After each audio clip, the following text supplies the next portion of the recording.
Hello बच्चों, तो कैसे हैं आप सब। आशा करता हूँ आप सब अच्छे होंगे।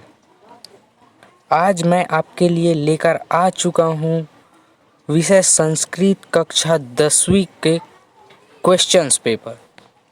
ये बहुत ही सही क्वेश्चंस पेपर हैं और आपके बोर्ड एग्ज़ाम में भी इसी तरह के क्वेश्चंस पेपर आपको देखने को मिलेंगे। तो चलिए शुरू करते हैं आज का ये कॉन्सेप्ट।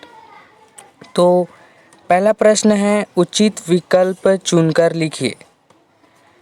पहला इसमें राष्ट्रीय ताप विद्युत केंद्र मस्ती, क बिलासपुर, ख रायगढ़, ग रायपुर, घ कोरबा नगरे। तो इसमें आपका सही आंसर हो जाएगा कोरबा नगरे।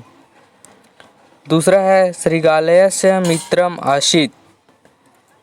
इसके ऑप्शंस हम देख लेते हैं, क अश्व, ख गजः, ग लोष्ठ, घ अजः।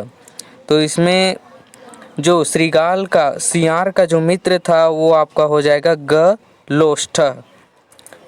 तीसरा शैले शैले की न भवती, शैले शैले की न भवती। इसका ऑप्शन देख लेते हैं, क चंदनम, ख मौक्तिकम, ग माणिक्यम, घ साधवो। तो आपके ये सूक्तियों में से नहीं, सूक्तियों में से नहीं, ये आपके सुभाषित श्लोकों में से आया हुआ एक सुभाषित श्लोक है। इस ये पूरा श्लोक है, शैले शैले न माणिक्यम, मौक्तिकम न गजे गजे, साधवो न ही सर्वत्र, चंदन न वने वने। तो इसमें आप देख सकते हैं, शैले शैले न की भवती मौक्तिकम। आपका सही आंसर हो जाएगा ख मौक्तिकम। चौथा देख सकते हैं आप, बिलासपुर छत्तीसगढ़ से अस्ति। बिलासपुर छत्तीसगढ़ का क्या है? राजधानी, संस्कारधानी, न्यायधानी, कोअपी। ये आप बिलासपुर छत्तीसगढ़ का न्यायधानी है। पांचवा देखते हैं, वस्तुतः चौरः आसीत। वस्तुतः चोर कौन था? तो वस्तुतः चोर आपका था आरक्षी अतिथि जना सर्वे अपि। तो आपका उत्तर हो जाएगा क आरक्षी। इसके बाद प्रश्न 1 का ब देख लेते हैं, रिक्त स्थानानि पूरियत। रिक्त स्थानों की पूर्ति कीजिए। पहला है दिनांते त दुग्धम पिबेत। तो आपका आंसर हो जाएगा पिबेत। पिबेत आपका उत्तर हो जाएगा। दूसरा का हम देख लेते हैं, दूसरा वृक्षः वायुनाम, वायुनाम शोधकः अस्ति, शोधकः अस्ति। ये भी सूक्तियों में से ही लिया गया है, आपके सूक्तियों में से लिया गया है ये भी। तीसरा देख लेते हैं, आत्मानंदस्य सर्वत्र प्रशंसितम अस्ति। आत्मानंद जो थे वो कहाँ प्रसिद्ध हुए? तो इसका आएगा देशम, देशम आ जाएगा इसका। ठीक है। चौथा का देखते हैं, उपदिशति इत्यस्मिन् पदे उप। तो उपदिशति में उप क्या है? उपदिशति में आपका उप क्या है? उपदिशति में आपका उप है, उप जो होता है वो धातु है, आपका उपसर्ग है। तो क्या हो जाएगा यहाँ पे? उपसर्ग आएगा। पांचवा देख लेते हैं, परिवार लघु एव वरम, मतलब छोटा परिवार खुशी परिवार। तो यहाँ पे आपका आ जाएगा एव वरम। आपका यहाँ पे आ जाएगा एव वरम, एव आ जाएगा। उसके बाद देखते हैं प्रश्न पहला का स, उचित विकल्प सुमेलन कुरुत। आपका देख सकते हैं, पहला न्यायाधीश, न्यायाधीश आएगा बंकिम चंद्र चट्टोपाध्याय। विचित्र साक्षी अभियुक्त। उसके बाद तीसरा है बस्तर, बस्तर में तीरथ जलप्रपात है। उसके बाद चौथा जो है सत्यपूतम, सत्यपूतम मतलब सत्य किससे बड़ा है? तो गुरुतर भूमि से बड़ा है। ठीक है। उसके बाद माता वदेत वाचम, ये आपका हो गया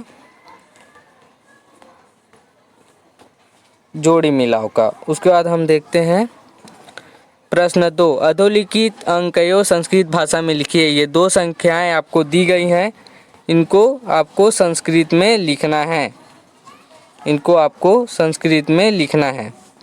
ये 113 और 142। प्रश्न तीसरा देख लेते हैं, अधोलिखित संख्याओं संधि विच्छेद कृत्वा नाम लिखत। आपको इसका संधि विच्छेद करके कौन सी संधि है वो इसमें आपको नाम लिखना है। प्रश्न 4, प्रत्ययम पृथक कुरुत।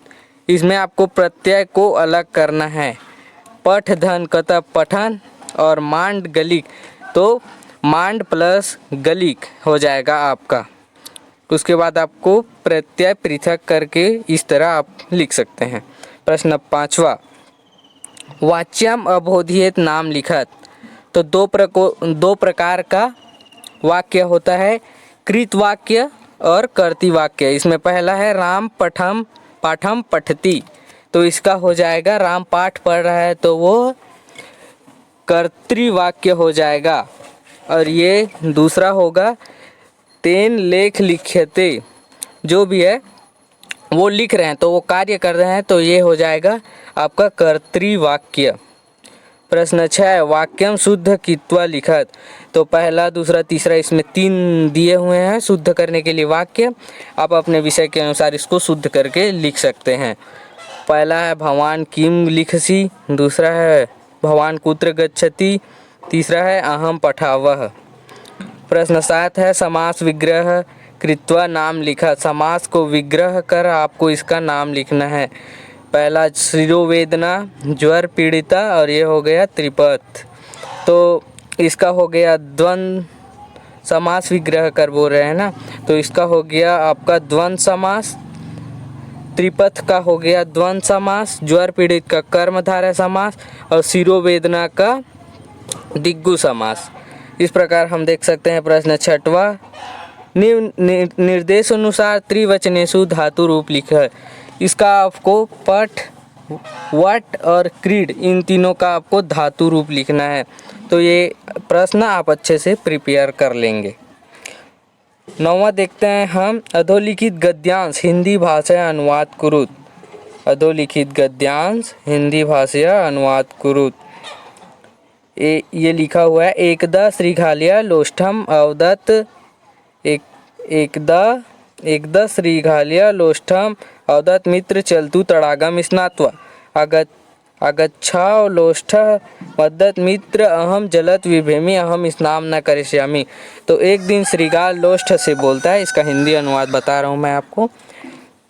एक दिन श्रीगाल जो श्रीयार है वो अपने लोष्ठ मित्र मिट्टी के ढेले से बोलता है, मित्र चलो हम स्नान करने चलते हैं, चलो हम स्नान करके आते हैं। लोष्ठ बोलता है, मित्र मैं जल से बहुत डरता हूँ, मैं स्नान नहीं करूँगा। इसका अनुवाद ये होगा हिंदी में। तो चलिए हम आगे बढ़ते हैं और देखते हैं 10वां क्वेश्चंस। 10वां क्वेश्चंस में लिखा है, अधोलिखित गद्यांश हिंदी भाषा अनुवाद कुरुत। तो ये गद्यांश जो दिया हुआ है 3-4 लाइन का, उनको भी हमको हिंदी भाषा में अनुवाद करना है। तो इसमें लिखा है, विलासवा स्वपत्रेण ग्रामस्य विकास कृतवन्ती तस्य वर्धमान नवागेक दृष्टवा प्रतिवेशिन राज्यानि तस्य क्षेत्रे आक्रमण कृतवन्त तया स विलासा राजसेन गुप्ता अक्रोत सार राज्य रक्षा कुर्वती वीरगति प्राप्त हुई। तो इसका आप हिंदी अनुवाद अपने गाइड से देख सकते हैं एवं पुस्तक में भी दिया हुआ होता है। प्रश्न 11, अधोलिखित श्लोकस्य हिंदी भाषया अनुवादम कुरुत। तो इसका हिंदी भाषा में आपको अनुवाद बताऊंगा। ये लिखा हुआ है, विद्या विविदाय धनम मदाय शक्ति परेशा परिपीडनाय खलस्य साधोर विपरीत मेतद ज्ञानाय दानाय च रक्षणाय। इसका मतलब है विद्या विविदाय धनम मदाय, मतलब दुष्ट की विद्या विवाद के लिए, धन दूसरों के परेशान करने के लिए मतलब घमंड के लिए, एवं शक्ति दूसरों को पीड़ा देने के लिए, परेशान करने के लिए होती है। और इसके विपरीत साधु सज्जन की जो विद्या होती है वो ज्ञान के लिए होती है, धन होता है वो दान के लिए होता है, वह जो शक्ति होता है वो दूसरों की रक्षा के लिए होता है। इसका ये मतलब होता है हिंदी में। प्रश्न 12 की हम चलते हैं। अधोलिखित श्लोकस्य हिंदी भाषया अनुवाद कुरु। इसका भी आपको हिंदी में अनुवाद करना है। वायुनाम शोधका वृक्षा रोगाणम प्रहार का तस्मात् रोमेणमेत रक्षणम च हित्या। वायु वृक्ष जो होता है वो वायु को शोधित करता है। इसका उत्तर हो जाएगा, वो वहाँ पे देखा था हमने, जो खाली स्थान है वहाँ पे है, इसका उत्तर वही है। ठीक है। और रोगाणुओं से हमें बचाता है। इसका हमें रोपण करना चाहिए, ये हमारे हित के लिए लाभदायक है। इसका ये उत्तर हो जाएगा। ठीक है। प्रश्न आगे बढ़ते हैं हम लोग प्रश्न 13 की ओर। अधोलिखितेषु चतुर्ना प्रश्नानाम उत्तराणि लिखत भाषया लिखत। तो पहला देख लेते हैं, श्रीगालया मत्स्य कुत्र स्थापितवान। तो इसका उत्तर हो जाएगा श्रीगालया मत्स्य स्थाणौ, मतलब लकड़ी के ऊपर, मतलब स्थाणौ स्थापितवान। ठीक है। दूसरा क्वेश्चन देखते हैं हम, बिलासया विवाह केन सह अभवत। बिलासा जी का विवाह किसके साथ हुआ था? तो बिलासया विवाह बंसी नामना युवकेन सह अभवत। संस्कृत भाषा में उत्तर देना है ना इसका। तो तीसरा है, कोरबा नगरम किमर्थम प्रसिद्धम। तो इसका उत्तर हो जाएगा कोरबा नगरम राष्ट्रीय ताप विद्युत केंद्रे प्रसिद्धम। इसका उत्तर हो जाएगा। चौथा है, साधवो शक्ति किमर्थम प्रसिद्धम। साधवो शक्ति दूसरों की रक्षा के लिए, रक्षणाय मतलब साधवो शक्ति रक्षणाय प्रसिद्धम। और पांचवे का आप प्रिपेयर कर सकते हैं, क चंदन दास दृष्टुम इच्छामि। ये आपके पाठ्य पुस्तक में आपको मिल जाएगा। मतलब इसमें से आपको 4 उत्तर देने हैं, तब भी से आप इन 5 को प्रिपेयर अच्छे से तैयार कर लीजिए। प्रश्न 14, अधोलिखित चतुर्णाम प्रश्नानाम उत्तराणि भाषया लिखत। विद्या इसमें पहला है, जो इसमें हिंदी भाषा में आपको इसका उत्तर देना है और कोई भी 4 लिखना है। तो इनमें से पहला है, वृद्धा की पचवती। ये लोष्ट श्रीगालो मित्र पाठ का प्रश्न है।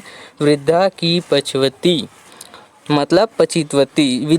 वृद्धा क्या पका रही थी? वृद्धा बड़ा भुज्जिका पचितवती। वृद्धा बड़ा भजिया पका रही थी।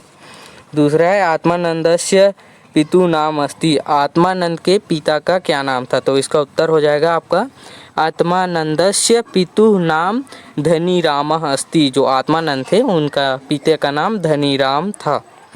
ठीक है। इसमें तीसरा में आप खाली स्थान में दिया है जो प्रश्न इस फिर से पूछा गया है, कह परिवारः एव वरम। कह परिवारः एव वरम मतलब कह परिवारः एव वरम। तो इसमें आप लिख सकते हैं, इसमें आप मतलब खाली स्थान में जो दिया है वही है, लेकिन इसमें आपको उसी का उत्तर लिखना पड़ेगा।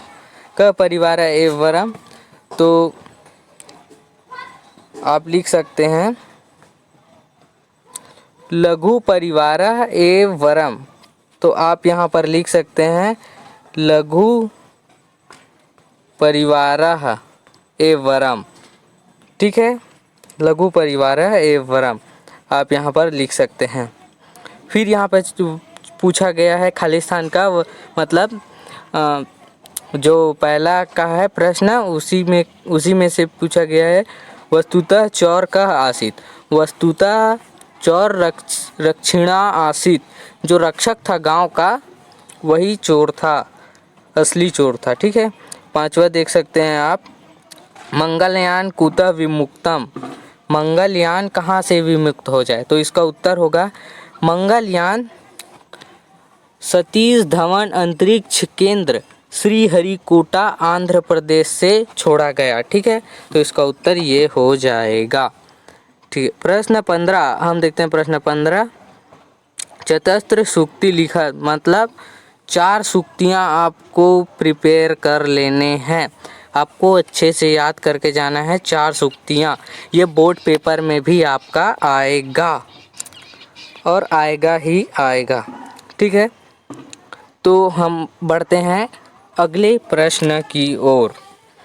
प्रश्न 16 है यहाँ पर। भवान स्वपाचार्य प्रतिपक्ष दिस्वा आकाशाय संस्कृत भाषायां प्रार्थना पत्रम लिखत।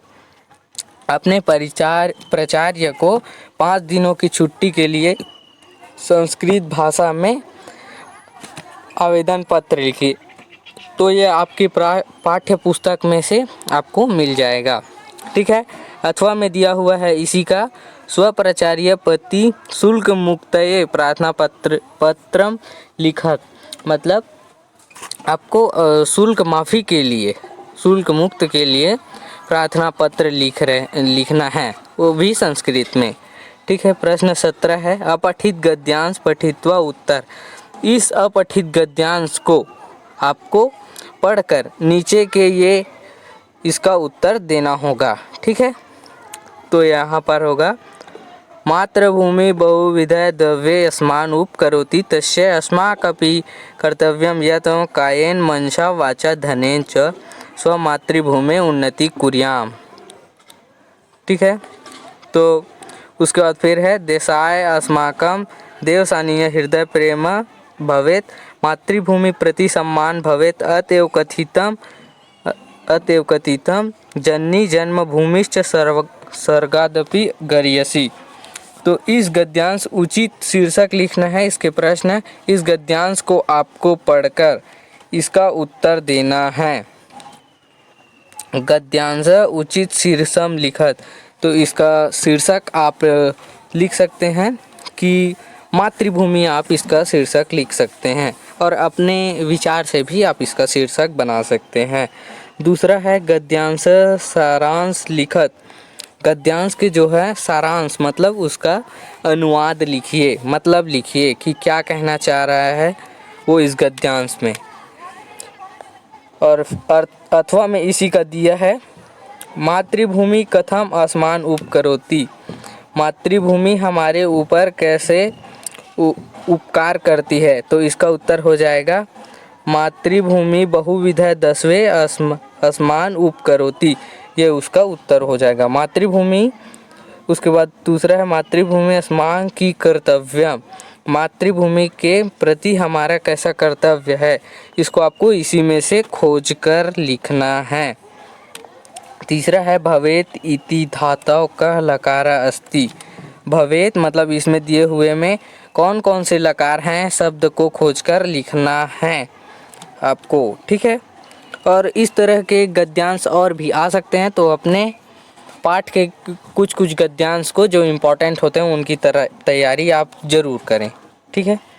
चौथा देखते हैं हम लोग। जननी इति पदस्य विलोम पदम किमस्ति, मतलब जननी माता का विलोम पद क्या होगा, ये पूछ रहे हैं। तो आप लोग तो जानते हैं माता का पिता होगा, यहाँ पे पितृ आ जाएगा,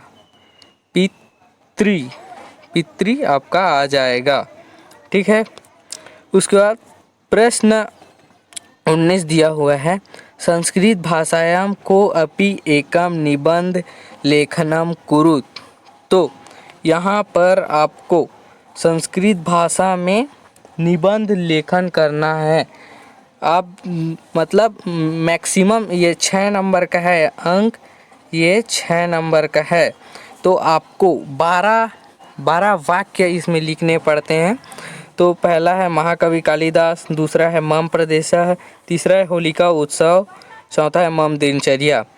तो आप इसमें से ये महाकवि कालिदास जी का ज़रूर करना, क्योंकि ये बोर्ड एग्ज़ाम में भी आता है और करने में बहुत सरल है, याद करने में बहुत सरल है। तो आपको शायद आपके लिए यूज़फुल रहा होगा वीडियो, तो प्लीज़ हमारे चैनल को लाइक एंड सब्सक्राइब ज़रूर करें एवं ऐसे ही वीडियो के लिए हमारे चैनल पर बने रहें। धन्यवाद।